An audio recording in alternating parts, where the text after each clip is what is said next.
All right, welcome back to the Contrarians, everybody. We've got another special showcase episode for you today. This is a fun little series that we're doing to get them to know the folks that join our panels and who share with us all their experiences in the music world and all their opinions and things like this. This is a chance for us to get to know those folks a little bit better. So today we've got a special guest, Peter CJ, as I like to call him. Welcome to the show. How you doing? Thank you for having me. I'm great. It's good to see you. Pleasure to be here. Awesome. Great to have you. Yeah, so Peter's here. We're going to ask Peter some questions. We're going to get to know him better, and then we'll have some fun. Are you ready, Peter? I am. All right. So first thing I like to start with on these shows is, how did you first get interested in music? Like, did music come first? Was it a specific song, an album, an experience? Like, where did your journey start? My whole house was musical, is musical. The rumors are that I was singing songs that were from TV from my crib. So I guess it just was kind of always there and started at the earliest age possible. Mom and dad were both musical. I have two older sisters, 3 and 6 years older, who were both instrumentalists and singers and avid music collectors. It was just something that was always there and had a prominent role from as early as I could remember, getting kids albums, Disney records, and falling in love with not only the stories, but the soundtracks. And it just has never left, and it's just grown from there. So did you end up getting into instrumentation yourself, and what instrument and when did that happen? Yeah, I started playing piano at 6 and took lessons up until I was 10. And the seminal moment was that the house that I had piano lessons at, their oldest son was a drummer. And the beauty was that when I was waiting for my mom to pick me up, I was staring at this Ludwig Silver Sparkle drum kit that their oldest son played. And that was it. And I was like, I want to do that. And I started playing at 10, played all through high school, jazz band, orchestra, concert band, marching band. I was in jazz combos. I started my first rock band in 6th grade, and then went to college, got my applied performance Bachelor of Arts in Music in performance percussion, and then played with the jazz band for 4 years and recorded 4 albums and toured all over the Caribbean and all over the Midwest and been drumming ever since. So. Wow, it's amazing. I didn't know all of that. Yeah. That's very cool. So when you were growing up then, it sounds like you had like a varied interest in music. Did you listen to all kinds of different genres? Did you have certain favorite bands or favorite genres growing up? I was always introduced to a wide range of genres. I fell in love with classical music early on, partly through the Disney records, because Peter and the Wolf is classical. Sorcerer's Apprentice is classical. And so from that standpoint, I fell in love with that. Mom and dad were both big jazz fans. So I fell in love with Dave Brubeck and a lot of the jazz bands. But my first real and permanent love was I fell in love with Tom Jones when I was about 8 or 9. And he remains my strongest musical influence and favorite performer of any genre. Then I started getting into the heavier, harder rock. And once I discovered Kiss and Deep Purple and Zeppelin and the Guess Who and Alice Cooper, I went down that rabbit hole big time. And then, of course, bands later on like Rainbow, Rush, and then Judas Priest, Iron Maiden, and it just went from there. Very cool. Yeah, one of the things that I think is often overlooked is how instrumental classical music was in old animation. Like you watch like the old Looney Tunes and stuff like that. The sound is classical music. I'm an absolute addict of the Looney Tunes. I've got spreadsheets of all of the episodes, who directed them, what the synopsises were of all the stories. I've indoctrinated all 4 of my children into Looney Tunes.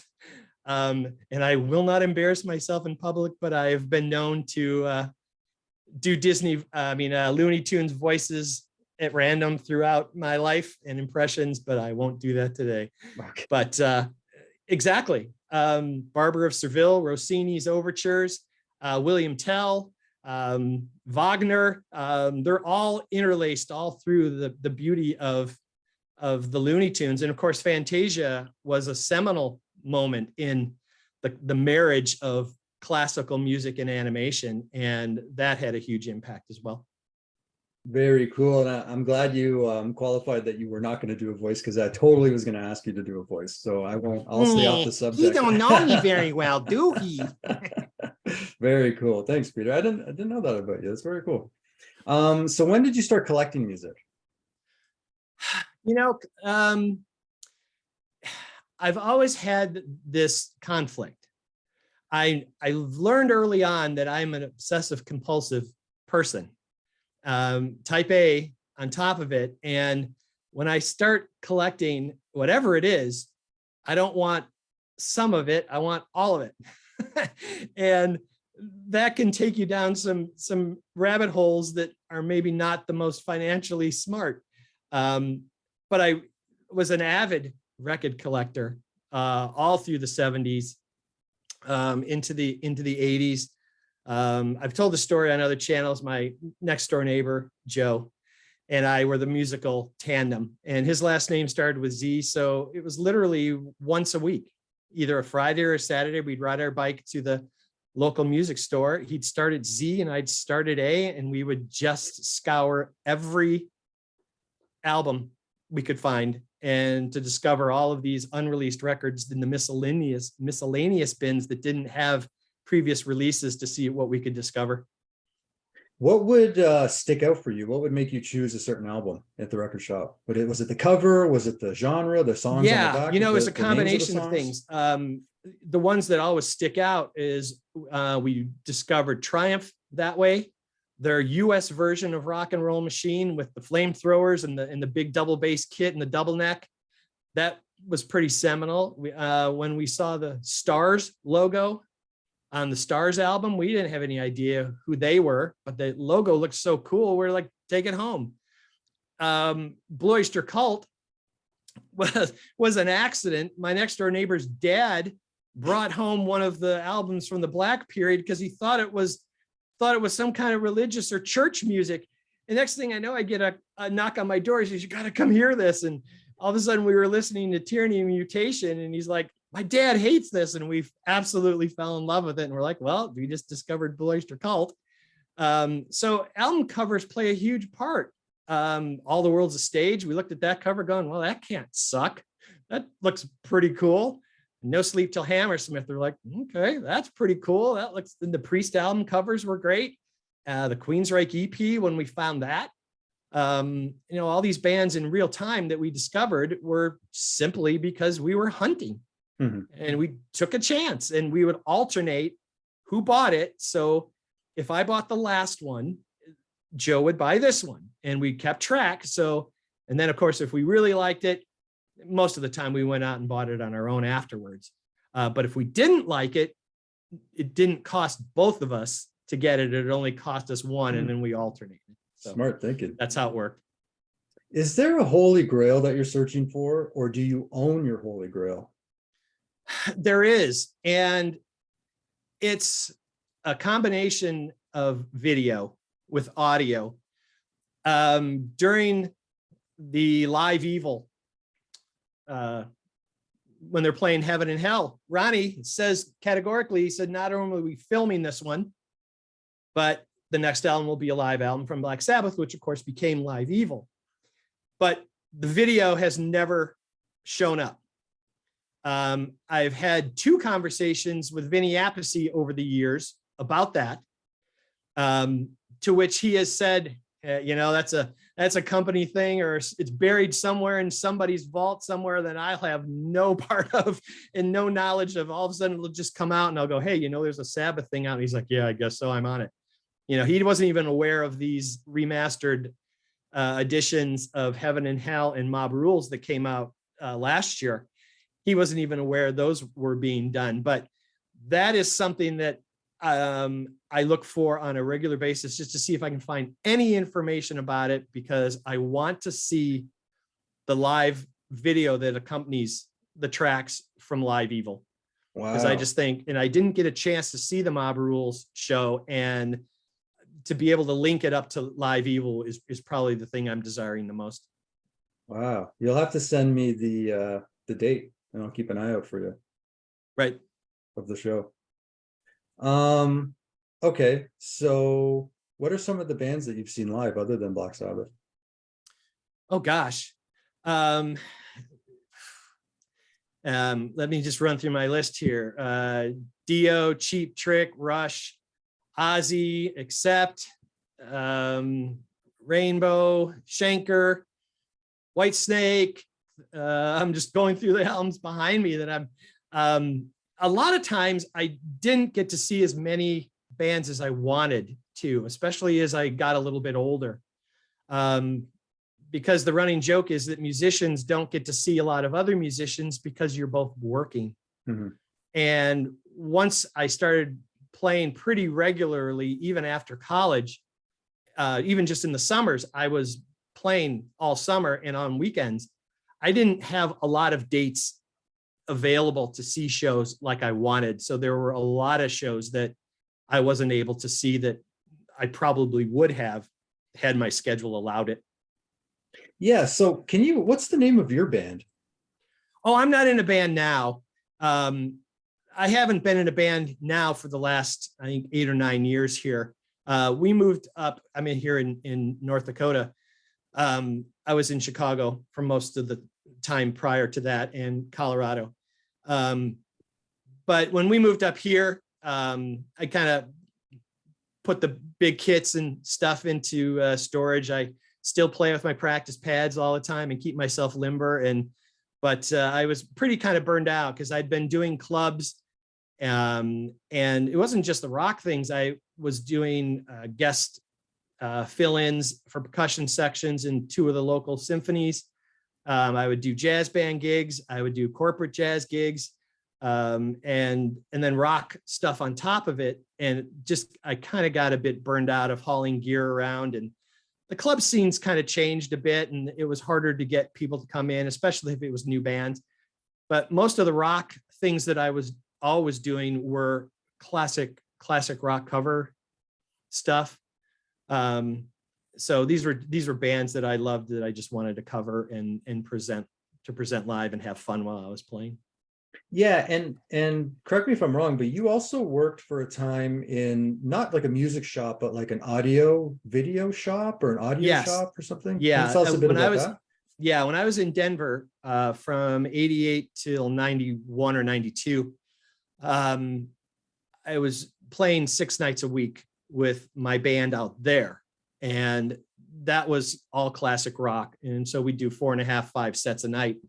But I needed something to do during the day, because musicians don't have any insurance. And if a light truss falls on me or a drumstick pokes me in the eye, I need some medical insurance to pay for stuff. But I started working as the audio buyer for what used to be a chain of Laserdisc stores, Laserland, and they did high-end home theater installations. But I took over as their audio buyer when one of the owners left. And they said, well, you're a musician, you play in bands, right? I said, yeah. Do you know a lot about bands? I'm like, yeah.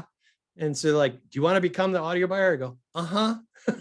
So it was the ritual every week of seeing all the new releases. And of course, in 88 through 91, it was a huge transition because a lot of albums were finally being moved over to a digital format.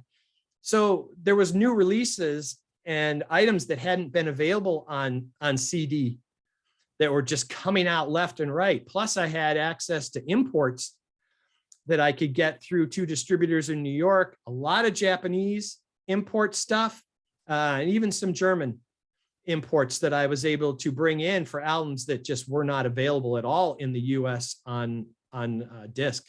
So, I mean, getting paid to do that was kind of silly. I mean, I would have done it for free. And, you know, that's when the collecting really got nuts, because my paychecks would basically be a stub that said you would have earned, because everything that I had bought during that pay period that they just keep deducting from my check, and they go, well, here's your stub. It's not worth anything, but go ahead. And I'd come home with stacks and stacks. Plus I got so much promotional stuff that, I think over a 2.5 year period, I must have accumulated 3,000 to 5,000 CDs or something. I mean, it was nuts.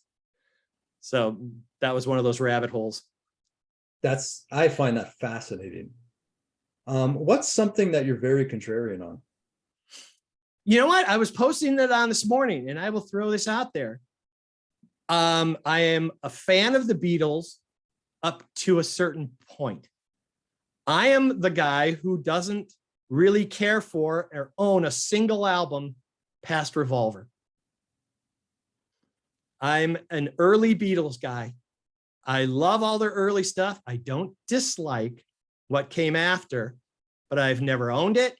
If it comes on and I hear it and I think it's fine, but I don't put it on for listening, and I don't put it on for my own enjoyment. But if it's up through Revolver, and if we really get specific about Help, Hard Day's Night, and with the Beatles, for me, in a perfect world, if someone says, who are the Beatles? It's John singing lead with Paul and George on backing vocals. To me, that's the ultimate Beatles. No disrespect, Paul. And do you like Revolver? I do. Or is that where you stopped? No, I go through that one. Yeah, that's Gotcha. That's the last one. Wow, very cool. Interesting. What's something that we don't know about you? Even though I'm learning a lot about you today that I didn't know, but what's something that we might not know about you? Well, let's see. When I first got out of college, again, back to having something in the legitimate world, I started as a bank teller.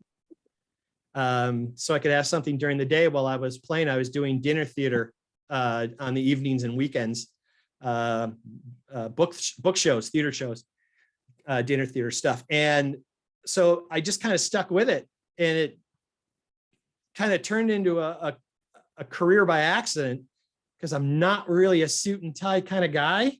It's not really my mentality, but I just seem to have a real strong affinity for it. And then next thing, I'm morning supervisor, then teller supervisor, assistant branch manager. Now I'm an operations officer, and then I moved to lending, and I'm a lending officer. So I ended up with 16 years of banking management. But then in 2000, I stopped all of it, and I became a stay-home dad for 19 years. So I went completely the opposite direction, got rid of all my suit and ties, and started raising what became our 4 kids. And that's when I really started using the internet to my advantage and started digging up. You talked about collecting. One of the things I do on a regular basis is hunt for bootlegs, because bootlegs are just the most glorious thing for me. And if someone says, well, you're looking for something new, I'm not really looking for new bands and things like that. I'm probably pretty close-minded in that aspect. My goal is to find something new that's old.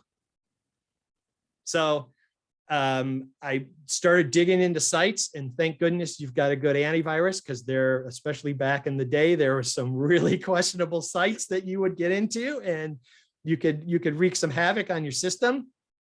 But thankfully that never happened.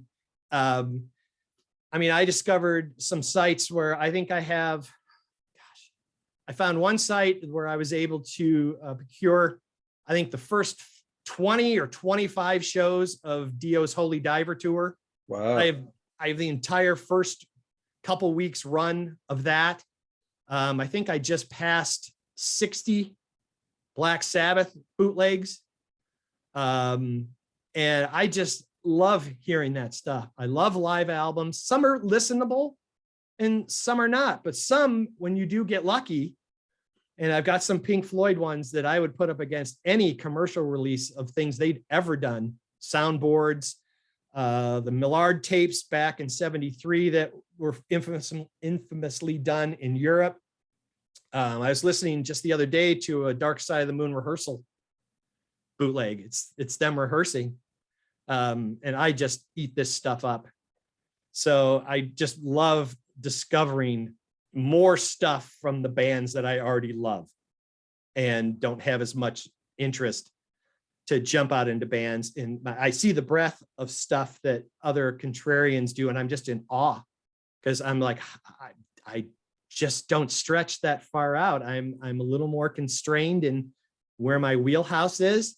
And I kind of just live in my area and stick to what is comfortable and known to me. And if I need to research and jump out of something, I can do that. But watching others do things is very impressive, because it's way beyond the scope of things that I reach out for. Mm-hmm. And what some people that might not realize is, in the bootleg community, there's a lot of folks out there who work on these audio and footage recordings, and they go through generations and generations of improvements and remixes. And I know I've known some bootleggers who take officially released material and improve it. I've heard a lot of those too. I've seen that as well. And I enjoy anything that does that kind of creativity to it. Again, some of these are harsh. And if you think about it, back in the day, especially in the eras that I'm talking about, sorry, no cell phones. There were no handheld recording devices that you just walked in and got a high quality recording from.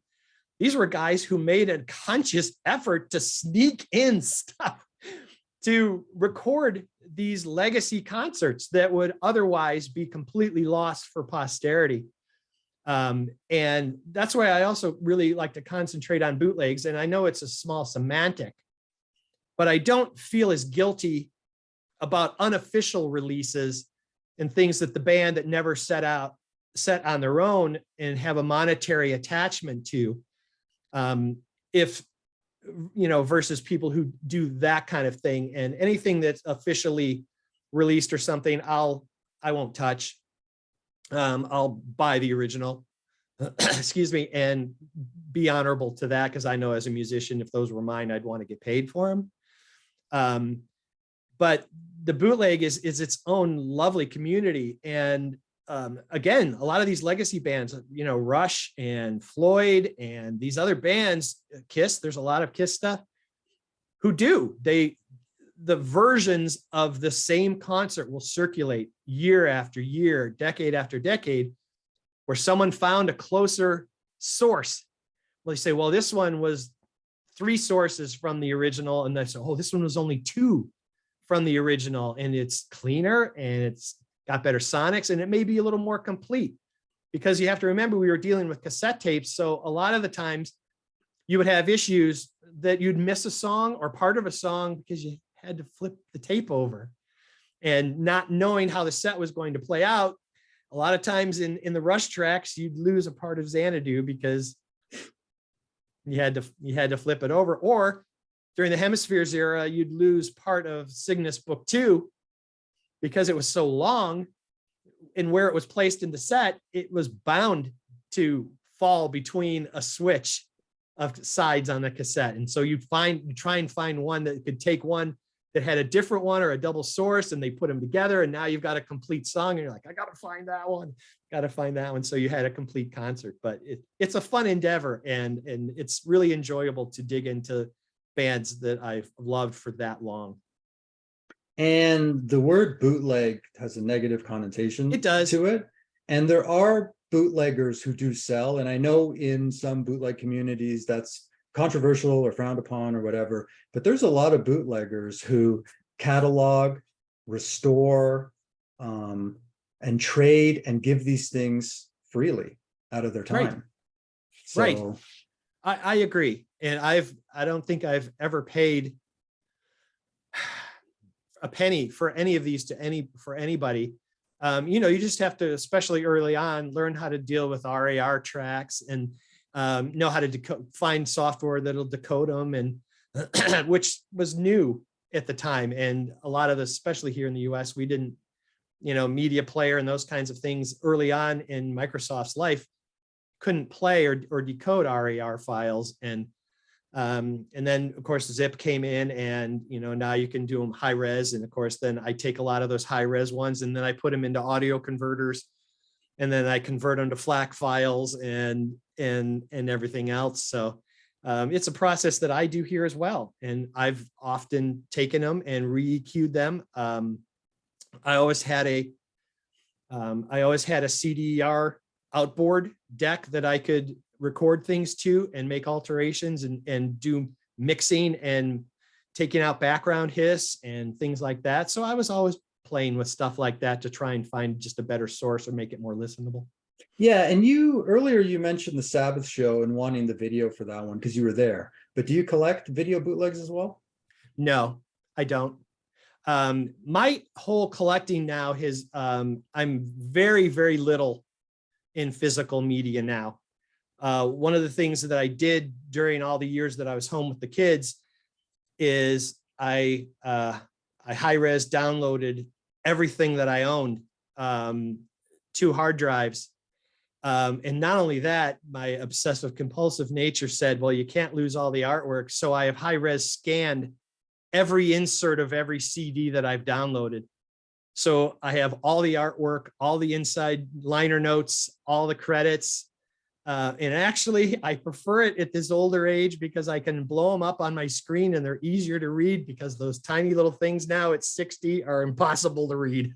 Even with reading glasses, I'm like, what's going to blow it up nice and big? And I've got these beautiful high-res photos of all their album covers and all the stuff that goes with it. And then, of course, the most important thing is I do my weekly ritual of backing up my entire system in triplicate. I made the one mistake one year early on. I didn't lose any music or anything, but I lost a bunch of personal photographs from the family, mostly when my children were about to be born and were just born, and that destroyed me. And I was like, well, that's never going to happen again. And so 3 of my backups sit in my fire safe. So I do that every Monday. And if there's a fire or anything, all I do is just grab the fire safe, and my whole life goes with me. So, but I do it that way. I still hunt for physical things. If I see it and I don't have a way to get it any other way, I'll buy it, but then I'll download it, and then I'll either hold on to it or I'll sell it back to another used store and let somebody else have it. So what's an album that you wouldn't get rid of? I've got all my dad's original Dave Brubeck albums, and I won't get rid of those. I have some of the ones that my mom had that she introduced me to some things, and those are just sentimental ones that I hold on to. I've still got the albums that I recorded with the jazz band in college. I'll hold on to those. Even though I've transferred those to digital medium, there's nobody to resell them to. Nobody's interested in my college jazz band records, except other people who went to the college. But so for the most part, anything that I needed to keep, I've held on to. But everything else has pretty much been uploaded and into the bigger system. Okay. If you transport yourself back to 1980, after John Bonham passed away, as a drummer yourself, who do you think could have filled his shoes had Led Zeppelin decided to continue on, not including Jason Bonham? Who do you think would have filled the shoe? Who do you think would have been a good drummer to fill in? Such an interesting conversation. I was going to that show at the Chicago Stadium when he passed, and then we obviously couldn't go. I don't think I've anticipated a show as much as going to that, even though it was very late in their career. The chance to see John would have been just irreplaceable. But to answer your question, all the rumors aside of who may have been asked and who thought he was asked and thought he should have been asked, there's always only been one drummer to me who carried the same elements, feel, sound, and stylistic approach that John had, Whether it would have worked or not is a different issue. And that drummer was Michael DeRosier of Heart. I've never had anybody else. And of course, Heart's done more than a few covers of Zeppelin in their career. And if you listen to the live version of Rock and Roll that they did on Greatest Hits Live, you'd swear it was Bonham. It's about as close as you're going to get. Now, you can't replace a human soul. And I've always said, other than a singer, the drummer is the hardest thing to replace in a band because it's so personalized and so individual. No disrespect, guitarists or bass players or keyboard players, but you're easy to replace. Sorry, you are. But he carried that influence. Ludwig drums, Paiste cymbals, same size as the gong. He had the timpani, but it was his feel. And Barracuda is their version of Immigrant Song. And Mistral Wind is their version of Kashmir. And you listen to Michael, and I get the same vibes and the same senses that I always got listening to John when I listened to Michael. And to me, he would have been the only one. I love Cozy Powell. Sorry, would have been totally wrong. I love Carmine. Sorry, wouldn't have worked. And Michael DeRosier from Heart. Wow. Okay, I got two questions now, but I want to mention something. What's interesting is I'm a big Peter Criss fan. It's interesting that you bring that up, that drummers are hard to replace, because Kiss's sound drastically changed when Peter stopped drumming. Yes. Like you listen to Love Gun, to Dynasty, and go forth from there. They had a completely different sound.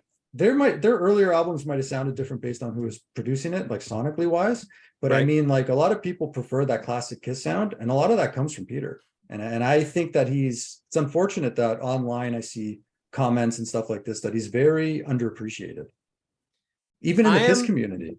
I am an enormous fan of Peter.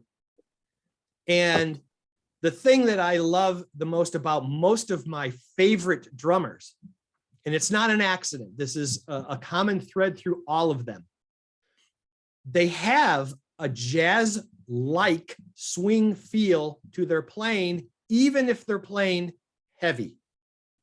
Mitch Mitchell, Ian Pace, Carl Palmer, Danny Serafin. I could go on and on and on about these really great legacy drummers who could all, Bonham's a perfect example. And DeRosier had it. And Peter had it. This feeling that he could take a simple drum eighth note pattern, instead of making it go chick, chick, chick, chick, chick, it went chick, chick, chick, chick, chick, chick, chick, chick, chick. It swung and it felt right. And Love Gun is a perfect example. Love Gun has to swing or it doesn't work. Listen to what he plays on 100,000 Years. It's a shuffle. And the ability to play a shuffle is the most distinguished. It's the distinguishing characteristic for me as to where I kind of put drummers on my list of who I admire and who I don't. The fact that you can swing, it doesn't mean you have to apply it in your music per se, but Peter had a swing to his feel that has never closely been replaced. I am a huge fan of Eric Singer. And I admired what Eric Carr did, even though I thought everything was played too fast. Everything had a frantic feel about it, and it's hard to get in the pocket when everything's too fast. But I think that was just of the time. Maiden was going too fast. Everybody was going too fast, and the pockets were gone. But what he could do on record, when they could control it a little more, I think he stood out, and I think he did a really great job. But there is no comparison and no way to duplicate or replicate what Peter did.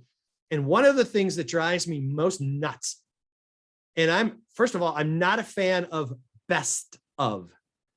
There is no best of. There is what you prefer and what you don't prefer. No, none of that makes somebody better than somebody else. because they all do something unique and all do something special that can't be replicated. You know, the Portnoy Peart thing. Okay, Neil may not have been very good for Dream Theater, but Mike may not have been very good for Rush. It's the unique and the combination of all their feels with the right music that they do right. But what Peter was so good at was taking what they did and giving it this beautiful, and it's of the 70s, because that's not only when they did it, but the drumming still had its influences from the drummers of the 60s. And of course, in his case, he's a huge jazz drummer fan.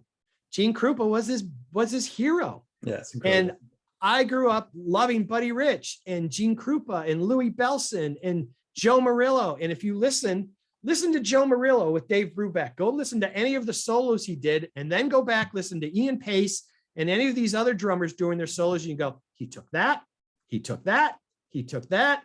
Murillo was playing with his hands way before Bonham and Tommy Aldridge showed up.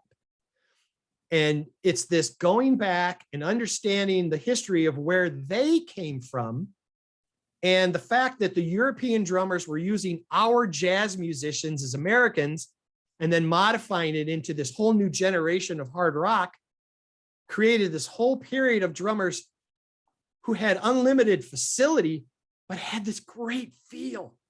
And drummers today are getting more and more removed from that. It is now the straightforward, we record on Pro Tools, let's line up everything so it quantizes perfectly. It's heartless, it's soulless, and it's not natural. And it loses the human feel. And the human feel is what makes us connect to things. And you take that away and you've damaged the art in a sense, in my feeling. But to long answer to your question, Peter can't be overlooked because they've played the songs that he recorded a zillion times and they've never sounded right. They sound okay. They sound fine. You recognize a song. You may love the lyric. You may love the melody line, guitar solos or whatever. They don't feel right. And to me, as a drummer, feels everything. And you have to respect what he did. And the fact that his parts were pretty much the only thing that didn't get fixed on a live, I think that kind of speaks for itself. Wow. You cannot get that passion in a lot of places, folks. That was incredible. I love Peter. I want to go back to the Led Zeppelin question and reframe it real quick before we move on. So let's reframe it and use that scenario with Rush. Who could fill in for Neil Peart? Nobody. Wow. Nobody. This may sound cocky. Well, look behind me. I've got 3 rows of Neil behind me. I followed Neil since Fly By Night. I can play every song, every lick on all the correct drums in the correct sizes with as close to the correct tunings, but I don't have his heart. And I'm not suggesting that I have the capacity or the capability, but I'm suggesting to you, there's an endless number of drummers who can play the parts. But that's not what it's about. Where he placed the notes, the intensity in which he placed the note, how he views the space between the notes. All of these things are unteachable to another drummer. And if you look on YouTube, there was a whole Bubba Bash that just came out. A Neil Peart tribute with a lot of famous drummers. And while I give them kudos for honoring Neil and representing the best they can, look, I saw Portnoy do his Cygnus and the Sea Monsters in Chicago at the Modern Drummer Festival. That's as close to a replica attempt at being Neil as you could ever get. He had a custom-made Tama Red candy apple kit that Victor Salazar helped him make with the help from Tama. but it wasn't Neil. The short answer is nobody. And they should never, ever play another Rush song again live. Wow. I understand the Taylor thing. That was a one-off and an honorary thing. I get it. But it was also honoring Neil as well, because he had gone as well. And Tyler, of course, was an obvious, huge, huge Neil fan. So that one I can give a pass. But they should never play any Rush again. Neil's gone. They're done. And Zeppelin got it right too, because it just wouldn't be right. It's just not right.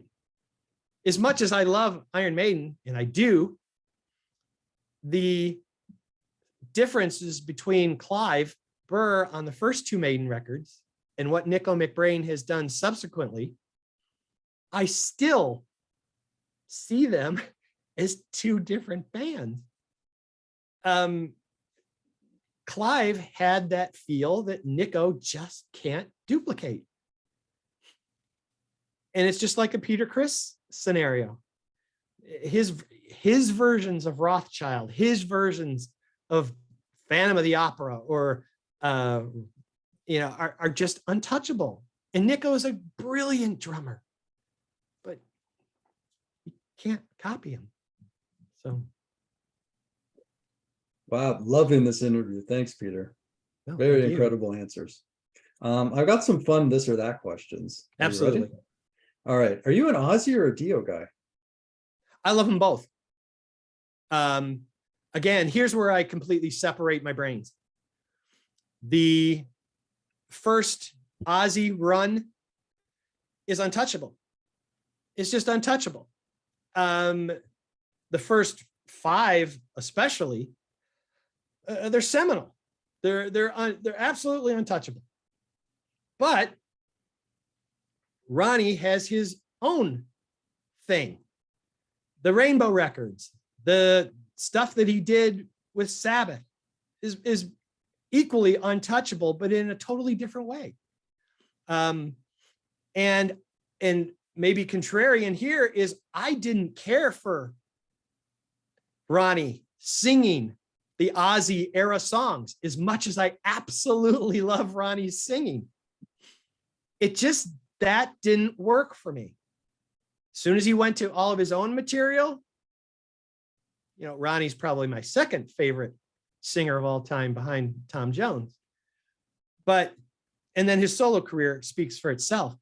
I will not slog one against the other,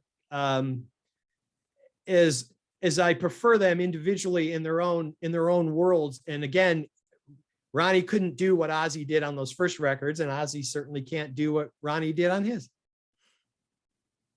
Pete Best or John Rutsey?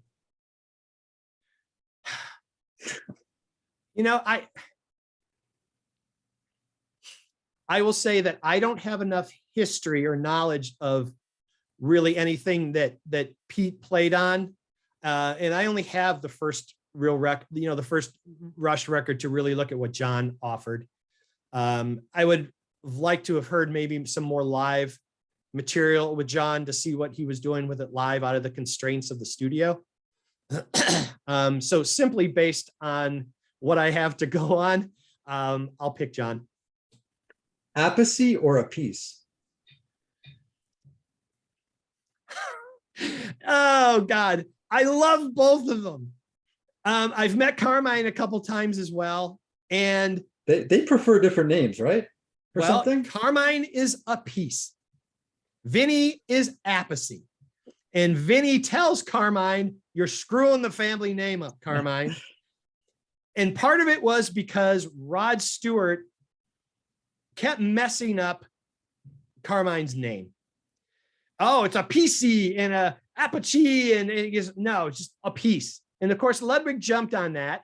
And their ad campaign was, when he was selling drums for Ludwig, everybody wants a piece of a piece.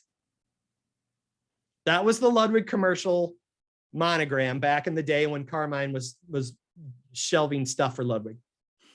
But Vinnie is adamant it's Appice. And I think they're both cool for the same reasons, but I'm tending to think that, the fact that Vinnie's calling out his brother, that he's somehow dishonored the family name, I'll go Appice. Joe Lynn Turner and Deep Purple or Rainbow? Oh, Rainbow. I'm a huge fan of that era. And especially after the disappointment in my eyes, and maybe this is contrarians, I don't know. I can't stand Down to Earth. I just absolutely despise it. Cozy's the only reason to love that record, and I saw them on that tour. And Cozy was the only thing worth even talking about. I think Difficult and Straight Between the Eyes especially are very strong. I even love a lot of the tracks on Bent Out of Shape. Was not a fan of him in Deep Purple. That did not work for me at all. Interesting. So do you like Cozy Powell better or Vinnie Appice? Ooh. Totally different. Cozy was a huge early influence. I never heard anybody with so much power. I don't want to get off a tangent here. For me, one of the things I listen to with a great rock drummer is how the snare drum and the bass drum interact with each other. The sonic difference between the crack and the explosion. And ironically, the two guys you just picked might have two of my favorite drummers whose snare is at a point where it explodes like a gunshot and the bass drum explodes like an M80. And that interplay between the two of them creates so much freaking power. And Vinnie is that way. Vinnie almost plays lead bass drum, if that makes any sense whatsoever. His hands are almost secondary to what he's doing with his foot. And then the snare kicks back and knocks your skull right back the other direction. They're two very different drummers. Do guys cop out and go, I can't answer? You can go tie if you want. Oh yeah, there's no way I pick Cozy or Vinnie. They're way up on my list of favorite players. Do you like Gillan's band, or early Whitesnake? I love them both. They're very different. Early Whitesnake is absolutely my prime era. Love Hunter, Come and Get It, Ready and Willin', Saint and Sinner. That's Whitesnake to me. And if I'm contrarian, I'll just lay the cards down here. John Sykes drives me freaking nuts. Can't stand him. So don't like the 87. Not a Blue Murder fan then. Don't like the 87 album. I greatly prefer the UK version of Slide It In that doesn't have John on it. That is a masterpiece. I don't like what he did with Thin Lizzy, although I did like Thunder and Lightning at the time, but I don't really like it anymore. And I didn't like what he did to him live. No, I'm not a big fan of Blue Murder. I think it's self-indulgent. It's a guy who's on an ego trip that just can't stop hearing the sound of his own voice and his own guitar, and be damned to whoever else comes with him and how it turns out. So I also love the Gillan material. Anything that Ian Gillan sings on, I'm all in. Just one of the voices of a generation. And I discovered Purple very, very, very early. Hell, my oldest boy's named Ian. And I went all the way back to my piano lessons. What did Ian Pace play during his heyday? Ludwig Silver Sparkle. What did Joe Murillo play? Ludwig Silver Sparkle. What did Ginger Baker play? Ludwig Silver Sparkle. What kit does Pete play? One of his kits, Ludwig Silver Sparkle. Because the influences are permanent, and it's the right look and the right feel and the right mojo. And I feel at home behind a Ludwig Silver Sparkle drum kit, even though I had a black one for almost 30 years. But the silver one finally came out at one of my older age moments. And I'm like, I got to get me a In fact, I cheap plug, Billy Baker, who has fabricated all of Eric Singer's drums. He did all of Eric Singer's drums on all these recent End of the Road tours. He did those. He's my friend in Nashville. But we did a pet project, and he built for me a replica of the Ian Pace drum kit that he used on the cover of Made in Japan in '72. I have an exact replica kit of that I love. And if there's a holy grail, that was it. And yes, I have it. So there's an answer to that one. Well, I had a Ludwig Silver Sparkle, this or that, but I think we'll skip that because I think we know the answer on that one. Burn or Perfect Strangers? I'm sorry? Burn or Perfect Strangers? Burn or Perfect Strangers? Burn by a wide margin. Wow. Burn's a masterpiece. What about Born Again or Perfect Strangers? Born Again. Wow. Interesting. I love Born Again. I absolutely love it. Yeah, it's a great album. One of my favorites for sure. Daffy Duck or Porky Pig?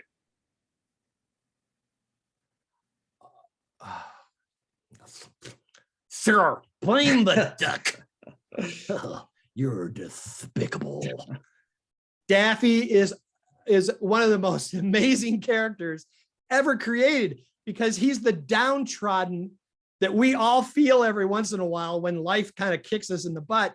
And we have that snarky, overly arrogant, nothing ever seems to go wrong for a friend like Bugs.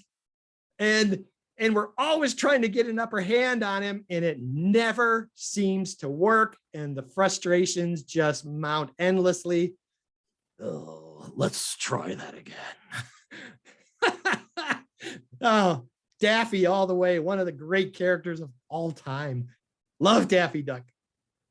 All right, right on. We got one more question and then we'll go into wrap up. Where are you on drum solos on studio albums? Where do you stand? I'm sorry, on that? I can't hear you again. I think we're breaking up again. Sorry. Where do you stand on drum solos in studio albums? Oh, I don't mind them if they're done tastefully. And drum solos on studio albums. Well, that's not true. I was exposed to Ginger Baker when I was, I think 8 or 9. I was at my relative's house for Thanksgiving. 2 older cousins in Detroit who both played guitar, great musicians, had seen Cream a handful of times. And they're like, oh, you're starting to play drums? I'm like, do you know anything about it? And they put on Wheels of Fire, and they put the live version of Toad on. And I thought, what the God's name is that? They're like, well, this is Cream. This is Ginger Baker. And then I got home and bought fresh Cream the next day and absolutely fell in love with them. So that's got a studio solo on it. But the live one is much more energetic. Bonham's Moby Dick is okay. Neil's was just very short. It was more kind of just fills. I think I'll change my answer. I prefer them live. They don't need to take up track on a studio record. Interesting. That's kind of filler. Yeah. All right. So I really appreciate you coming on. This was a blast. It was a blast to get to know you better. I've loved seeing the passion. So tell us, where can we see you? Because you don't have your own channel, but you frequent a lot of other channels. It is something that's been mulled about. If my wife had my way, I'd have so many of them that I would never be able to do anything. She's like, you need a classical blog. You need a jazz blog. You need a drum lesson blog. I'm like, okay, hon, maybe one at a time here. So right now I travel as a free agent. So of course, the Contrarians is a huge part of that, because that's kind of where I got my toes wet, joining in on conversations with you guys. Since through friendships and relationships through that, you can see me on LP Tremors, Grant's Rock Warehouse, Rock Daydream Nation. I've done things with Dave Gallagher on Davey's music and movies. I don't know his Cinema Flicks and Music Picks. Cinema Flicks, thank you. And beyond the joy of having these outlets to talk to people, it's the friendships that I've made here over the last year and a half that are the most poignant to me. I tend to sit at the higher age group of the people who are in this community, which is kind of nice. And a lot of these acquaintances are a lot younger than I am. And I'm seeing their passions and I'm seeing their excitements. And there's a lot of, I remember when I used to be that guy. I get it. And it's fun to watch. And I think too, and maybe a small little ego stroke, it's nice that they kind of recognize that I've got kind of a history. I've been around. And a lot of this stuff that we talk about hypothetically, in the most cases, I lived through in real time. And, you know, timing is a huge factor in the discussions that we have about the bands we like or don't like as much, and albums and feelings and histories of them. So it's nice to have my kind of small little niche that I bring to the mix. And I hope that others find that appealing. So I just do the best I can to kind of just be genuine and be myself, to kind of, it's my honor to be on their shows. I mean, they're the ones who were gracious enough to ask me. I just want to do the best I can to have their channels be as successful as possible. That's the only motivation that I really have. And if you learn something along the way, excellent. Well, Peter, it was a pleasure to have you on the show. And I'll speak for all of us when I say, whether you're older than us, the same age, or younger, we all look up to you. You have an incredible music knowledge, taste, that when you start talking about instrumentation and drums and stuff like that, it's hard not to pay attention. So appreciate you contributing to the Contrarians. You definitely have pleasure's all mine. You've left a mark for sure. And check out Peter on all the channels that he goes on if you want to like and subscribe us. But go and like and subscribe all the channels that you see Peter on, because Peter jumps on a bunch of channels. We're all doing this. We all provide free content. You can all see this stuff for free. And we all love what we're doing. We all have a lot of passion. So if you have just a little bit of passion that Peter does, go like and subscribe all the channels that he just mentioned. So, and we'll see you next time.